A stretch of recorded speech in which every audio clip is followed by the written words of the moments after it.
Hello, ladies and gentlemen. My name is Man the Maker. Welcome back to another episode of Wizards and Warlocks. Last time we covered a lot of the basics as we could. We tried to make a deal with our dark benefactor here who wants me to just sacrifice a bunch of people. Yeah, sure. Okay, buddy. We're going to need to, what it says, it has to be a town, city, or nomad camp. So we're going to start looking for that. And we'll see what we can do. We'll see what we can do for our dark benefactor. This guy is here. We could do resource theft. Technically, we could do resource theft. That's pretty cool. I'm not going to do it right now. What I will, however, do. First of all, I'm going to take a quick look. Yeah, darkness is going up. Because I cast Beseech the Dark Patron, it gave us a little bit of a bonus, right? So casting spells does help you out there. We still have a fair amount of turns left to go. What I'm going to do is I'm going to build something. Now, there are two ways in which you could build things. One is just by doing it out on the map, just putting something over here. Like, for example, I'll open up the survey here. These are all the things that you can kind of build. Mines. We can't build mines anywhere. Just can't do it.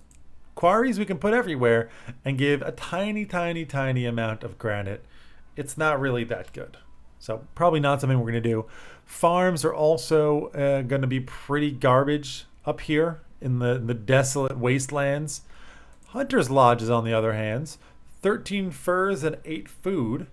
That's not bad. That's not bad at all. Now, right now we don't actually need any food. If we get some units that are not summoned, eventually we will need it. You can also use food for other things.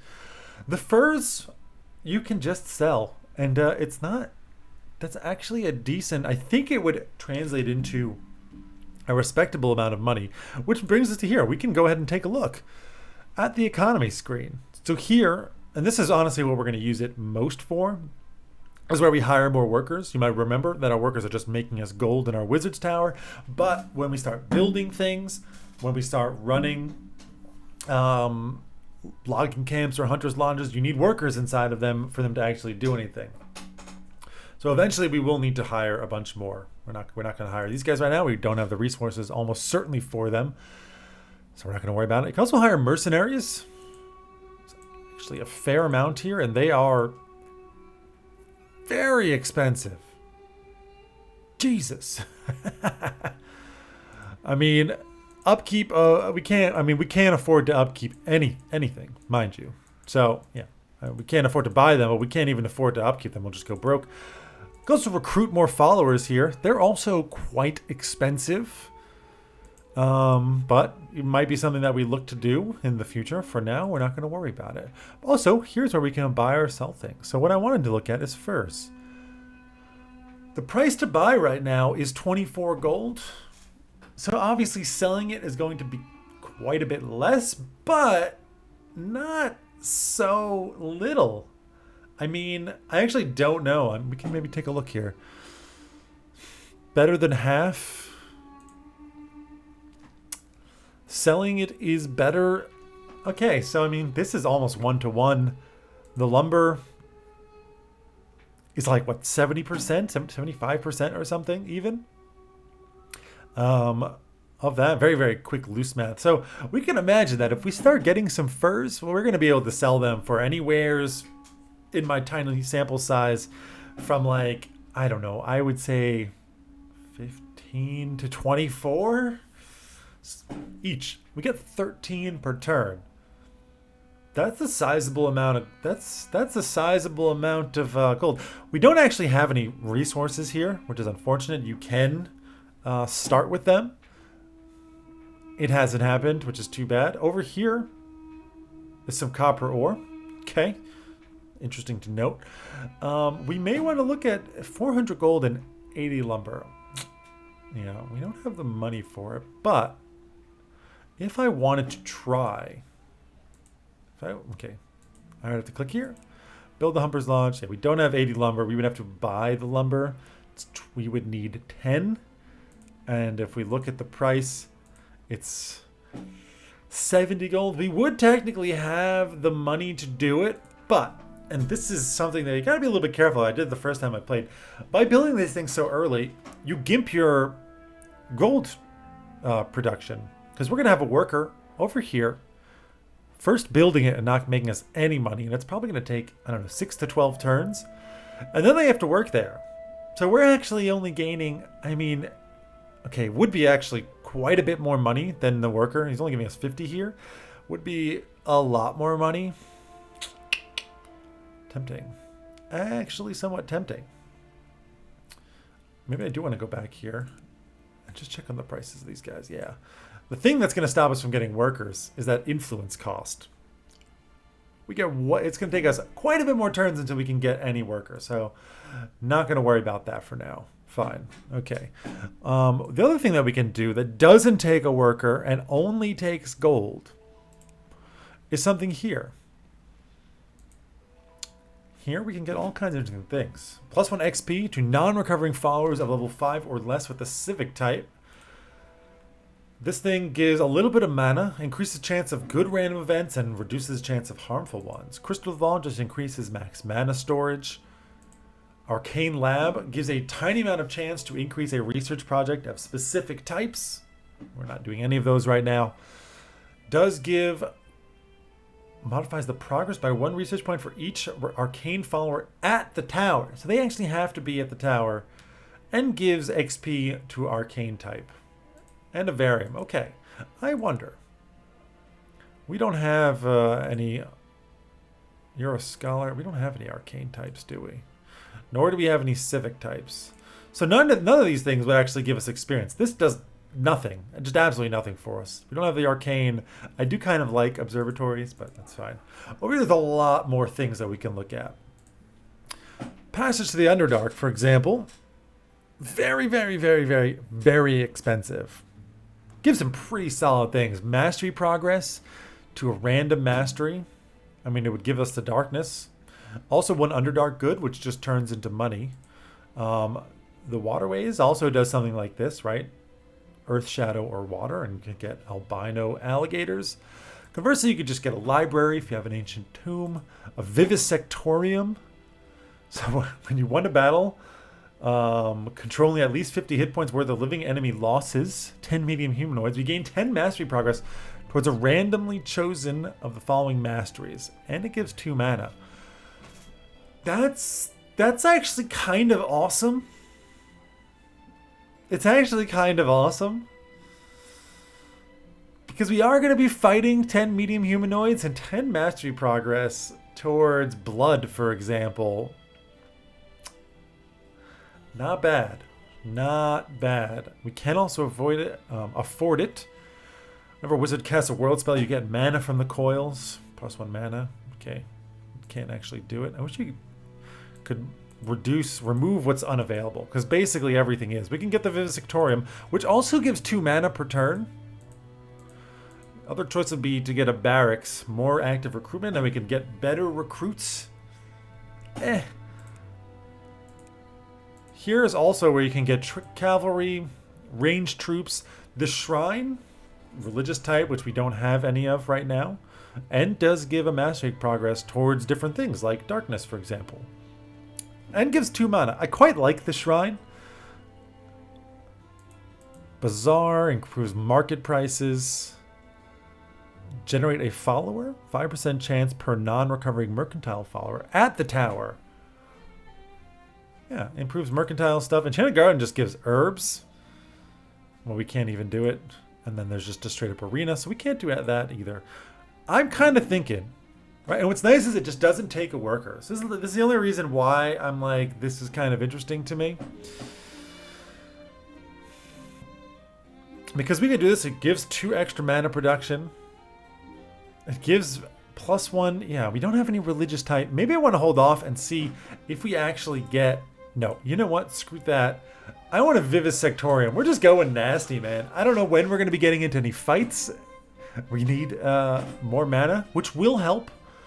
It will take 12 turns to build this, so it's not fast by any means. And okay, whew. A lot of talking done there. We can just go ahead and end the turn.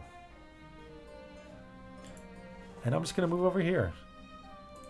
These guys haven't actually said anything to me, which is pretty interesting. New units. Bloodbeast summoned at the Wizard Tower, but we did have a summoning mishap. Regiment strength is reduced, so unfortunately, one of our banner beasts is greatly reduced. Oof. That's rough. Well, whatever. We're going to move you out. That does hurt quite a bit. Oh, look, there's despoilers out here. So we can get some actual units because now, apparently, there are some bugbears here. And there's 93 units. And we can increase that. Right now they're here. I can actually use somebody to say, give me more guys to recruit. But these dudes are damn expensive. And I'm not going to do that. I'm just going to summon some voidlings. I could assign... I actually cannot assign anyone to help with this. So we got to hope that we don't get any mishaps. Meanwhile, we're going to continue moving out. Large group of travelers seeking a home. Your underlings parley with their leaders, and some of their itinerants seem willing and fit to join your forces. So we gained 95 bugbears. It's pretty garbage, honestly. We don't have the money to really recruit anyone right now, so kind of whatever. Meanwhile, this guy's continuing to explore. And that's it. Going to continue accruing resources. Worker gained experience. Domestic went to level 2. We can actually look at what that means. So, of course they do. Your workers also have skills. So our bugbears, like this guy, 5% production per skill level at a farm or vineyard. Because they're domestic. At level 2, it's per skill level. So he gets a 10% bonus. Cool. That's fine. Doesn't really help us right now. We don't have any farms or vineyards, and I don't really foresee it in our immediate future. Just gonna move you. Did I already move you? No. We're gonna move you back down here and check out this mysterious site. This guy is just exploring out into they're both exploring out into the sea, which is pretty damn useless. Completely useless. Completely, utterly useless. I'm going to have you now go ahead and search my province, please. Because we do have a quest to find this thing here, and I want you to do it. Meanwhile, the other guy, the hunter, you're exploring there. I'm going to cancel you, and I'm going to say appoint as scout captain, please. The army of the tower. This advisor, yeah, I'm actually going to have him continue exploring here. Because again, I don't really know if leaving him idle there does anything or not. And everyone's moved, right? Yeah. Next turn. Boom. There's an iron mine over here. So, ancient history. We have learned much history concerning the time of shadows. We have gained a follower with an interest in this era, Theophanes, a harpy sage. So, we finished our research into an ancient history, into lore, and we got a random thing. What I found with ancient history, very often you gain a follower. It's really, really nice to gain followers in the beginning. And as such, immediately, we're just going to continue researching ancient history. Now let's take a look at our new guy. Harpy Sage, you are another scholar, you're a mentor.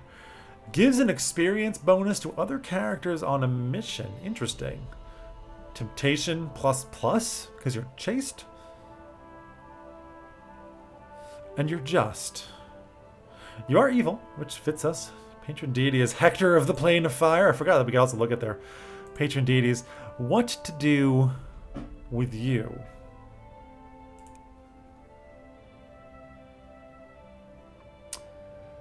I mean, I've never had Send Emissary actually work.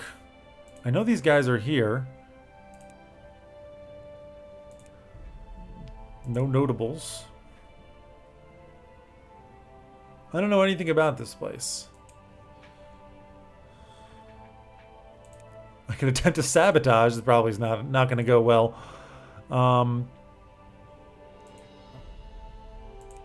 Can I tell you to explore here freely? I don't know what you're going to do. Oh.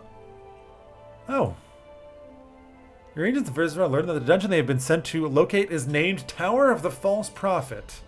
Very well. And yeah, it also tells me I finished a research project, that you've explored another province. And you can just move here. Your scouts have found occurrences of a particularly rare spell component in this region. It is a matter of time, but they are harvested by rebels or foolish locals. You may wish to task your army with collecting these components. If successful, this will boost your current research and mastery progress. However, sending your forces to tamper with such delicate and potentially volatile resources may result in casualties. So I could attempt to hire, spend money,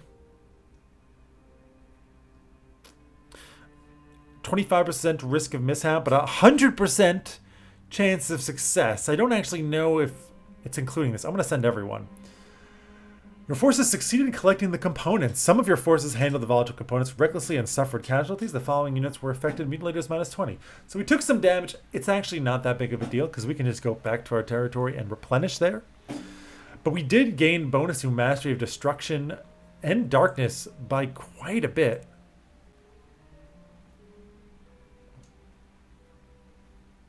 Or just darkness? Did it not? Did not come into effect yet? Maybe it didn't come into effect. Probably not. Okay, well, let's just end our turn.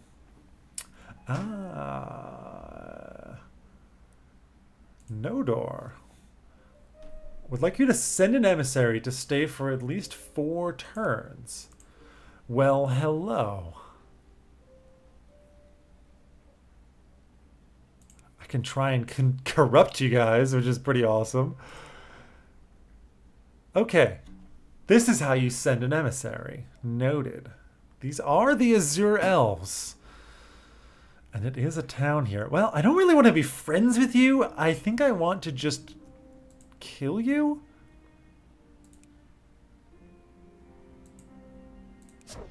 So we're just going to keep recruiting more troops.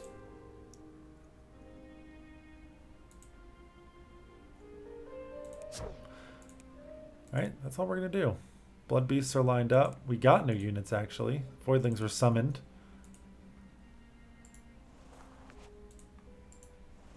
We're not actually at war. You want to become an advisor? I don't think so. Duzish is my advisor. But how much does he want to be it? If I remember correctly. Yeah, actually, you want it more. Mentor, yeah. So I guess the question is who actually gives me a better boost? You give +1 to research projects. So do you. Well, you're now the advisor. Yep, exploration is happening.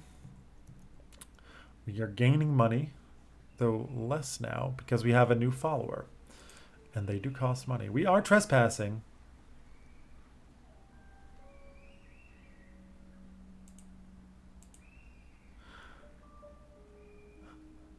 Yeah, you want me to leave, huh? I will leave for now. Also, merge those armies.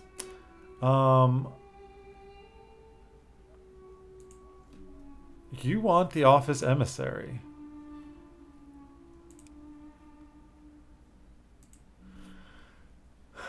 We're not going to declare war in the meantime, so maybe it doesn't hurt to do it. Yeah. Okay.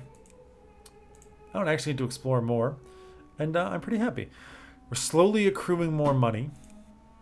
We want that to get up high. Ooh, mastery. Mastery of darkness rituals has increased. Here. Indeed it has. Nice, giving us an additional 1 mana per turn. We got to level 2. We can now cast dark rituals. All right. You know, it says research unit 28. I don't see it anywhere saying that we can get units as we level this up, which is peculiar to me.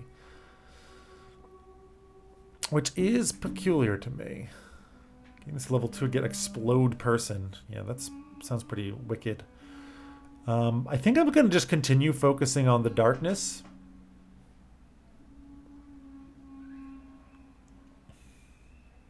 +1 spellcraft research. Yeah, our mana is going to be a little bit too tight for me to really care that much. I mean, eventually, right? Eventually we really need to go and unlock this.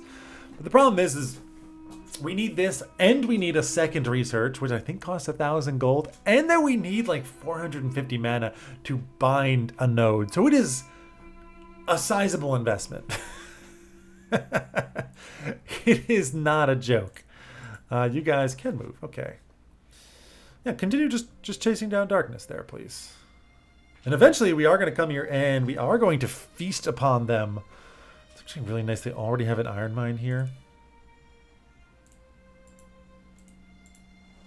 All right, we are no longer trespassing. Another worker. You're at to level 3 in domestic. Wow. Vine and vineyard. Not so useful to us right now. Still not going to have enough influence for another worker. And I'm going to be hard pressed. Basically what we need is to be able to get the furs, have a worker move here, and get another worker. 20 influence, 700 gold, and 10 influence. Herbalism. Farms, hunting lodges.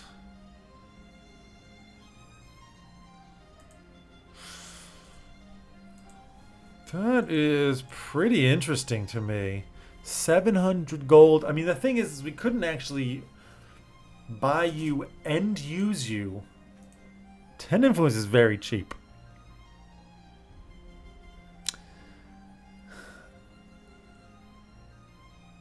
We do this. How much did it cost again for a hunting lodge? 400 gold plus 80 lumber. Let's just buy the lumber now, huh? 80 lumber.